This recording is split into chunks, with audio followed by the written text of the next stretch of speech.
Dia memiliki sepasang mata, bisa melihat nasib hidup orang. Di kereta, dia melihat tangan seorang pria menjadi transparan. Ini menunjukkan, pria itu akan segera menerima akhir hidupnya. Tapi saat itu dia tidak tahu apa artinya. Beberapa hari yang lalu, dia secara tidak sengaja menabrak seorang pejalan kaki. Tubuh orang ini juga transparan sebagian. Penasaran, dia ingin mencari tahu apa-apaan ini. Jadi dia memilih untuk mengikuti. Tapi baru saja berjalan sebentar, pria itu tertabrak mobil yang sedang melaju kencang. Meninggal di tempat. Dia sepertinya mengerti, dirinya memiliki sepasang mata yang sangat kuat, bisa melihat nasib orang lain. Nama dia Xiao Bai. Dia adalah seorang mekanik mobil. Dia mengalami kecelakaan udara saat kecil, menyebabkan kematian kedua orang tuanya. Tetapi ajaibnya dia selamat. Dia ingin menyelamatkan seorang gadis. Namun kecelakaan itu terjadi lagi. Ini kejadian penting baginya, menyebabkan pukulan mental yang hebat. Membuatnya ketakutan, semakin segan, tidak lagi berhubungan secara dekat dengan orang lain. Tidak sabar untuk menghabiskan waktu. Semuanya digunakan di tempat kerja. Karena dia serius dengan pekerjaannya. Bertanggung jawab kepada pelanggan. Bos memberikan satu cabang kepadanya. Ini juga menarik, Xiao Jin cemburu dengan keberhasilannya. Xiao Bai terguling lalu merogoh sakunya. Berakhir sudah, handphone rusak. Sejak kecil dia memiliki kelainan tidak bisa memilih. Melihat banyak handphone yang bagus, membuat Xiao Bai sedikit bingung. Pada saat ini, dia bertemu dengan Xiao Mei di toko. Xiao Mei tidak hanya cantik, tetapi juga sangat baik. Ketika Xiao Bai memberikan handphonenya, dia melihat tangan Xiao Mei menjadi transparan. Xiao Bai lari ketakutan, mengingat kecelakaan mobil sebelumnya. Melihat kembali ke dalam toko, Xiao Bai yang tertutup mengumpulkan keberanian. Berharap Xiao Mei setelah pulang kerja. Beri Xiao Bai 30 menit. Dia punya sesuatu yang penting untuk diutarakan. Di kafe kopi, Xiao Bai terkejut saat melihatnya. Tangan Xiao Mei kembali normal. Ini membuatnya sangat senang. Sepertinya langkah yang dia buat berhasil mengubah nasib Xiao Mei. Tetapi dia tidak memberitahu Xiao Mei dengan jujur. Semuanya yang dilihat, mungkin hanya bisa mengatakan itu. Menyelamatkan hidup seseorang. Lalu dia pergi begitu saja. Tiba-tiba jantungnya merasa sakit. Dia tidak peduli. Xiao Mei datang lagi keesokan harinya. Dia mengeluarkan koran.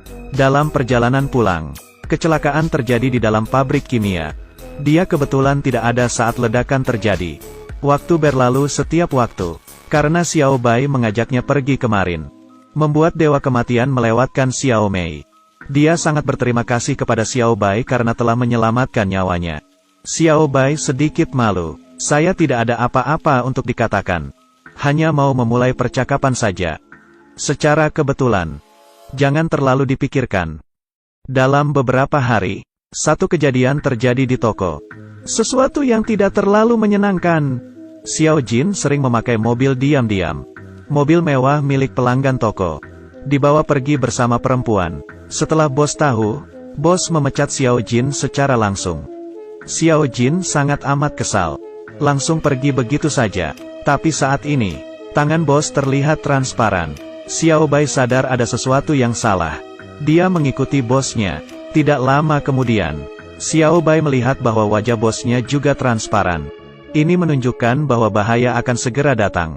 Dia menjadi lebih hati-hati. Benar terjadi. Penjahat mau memukul bos. Xiao Bai menggunakan tubuhnya, menghalangi pukulan fatal. Untungnya, tangan bos sudah kembali normal. Jantung Xiao Bai terasa sakit lagi.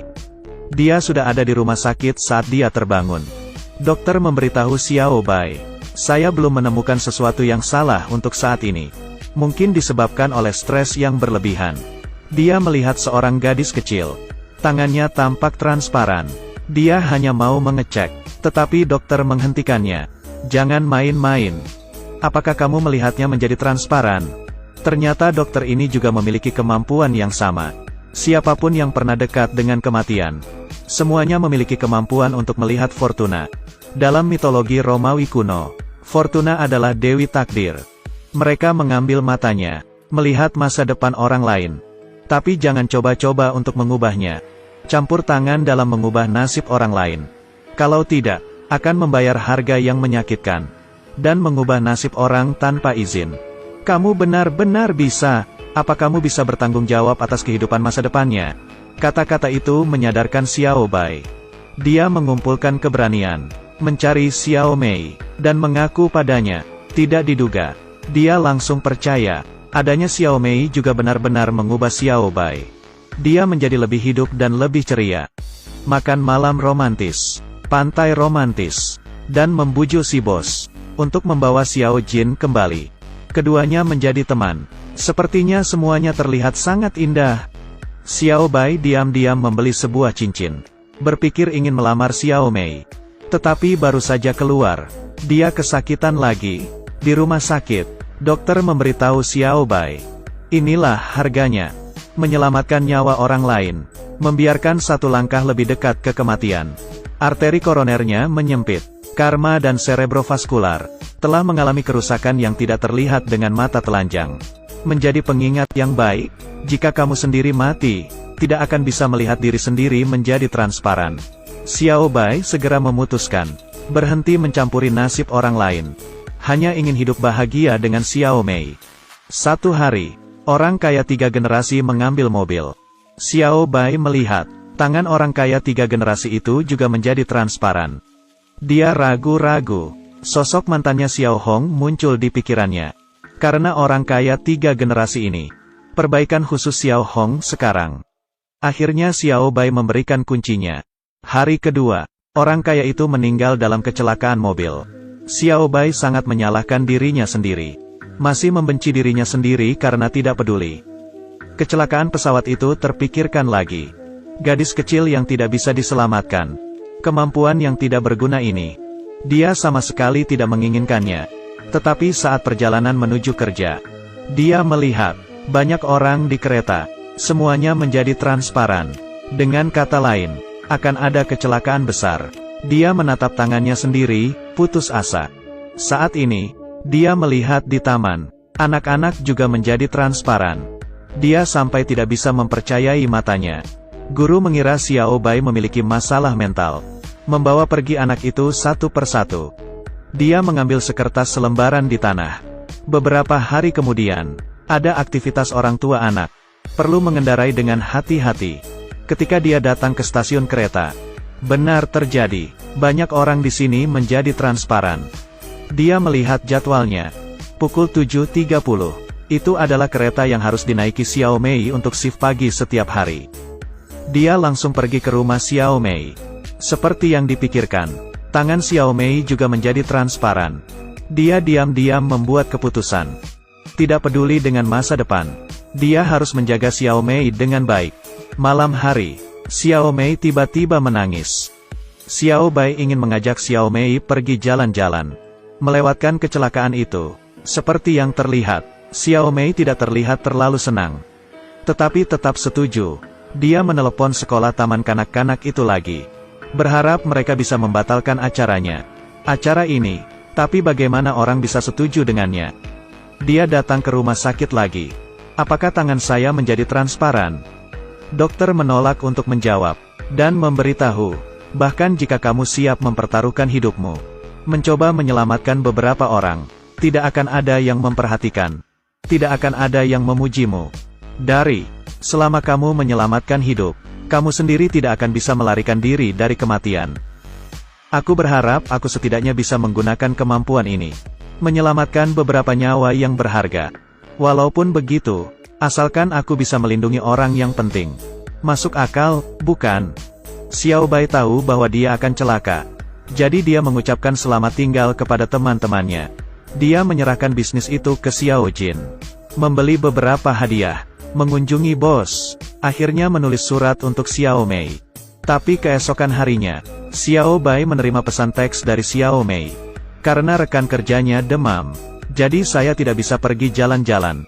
Melihat pesan itu, Xiao Bai langsung berlari. Akhirnya sampai di stasiun kereta. Sayangnya masih terlambat. Xiao Mei sudah ada di dalam kereta. Keduanya saling memandang. Dan kali ini, mungkin ini selamat tinggal. Dia tidak menyerah. Meninggalkan stasiun, naik taksi, menyusul ujung stasiun kereta api. Tepat waktu, saat dia tiba, kereta belum memasuki stasiun. Dia mencari-cari sekeliling, melihat sebuah derek. Pekerja derek itu juga menjadi transparan. Ini membuatnya menyelesaikan masalah. Dia mengeluarkan tongkat sinyal, lalu berbalik, melompat ke rel kereta api. Berencana menggunakan tubuh dia sendiri, supaya memaksa kereta untuk berhenti. Pengemudi kereta melihat ada orang berdiri di tengah rel kereta. Segera mengerem darurat. Getaran yang diakibatkan kereta itu sampai ke dalam stasiun. Ditambah derek yang sedang beroperasi, menyebabkan permukaan jalan bergetar. Derek juga jatuh ke atas tanah. Jika tidak mengerem tepat waktu, ini akan menjadi kecelakaan besar. Xiao Bai menyelamatkan orang-orang di kereta. Berlutut di atas tanah, tidak bergerak sama sekali. Xiao Mei langsung lari ke sisi Xiao Bai. Tapi saat ini, Xiao Bai sudah tidak bernyawa. Setelah mengadakan pemakaman Xiao Bai, Xiao Mei mengingat peristiwa masa lalu. Ternyata saat pesawat jatuh, gadis yang ingin diselamatkan Xiao Bai adalah Xiao Mei. Xiao Bai menyelamatkan Xiao Mei.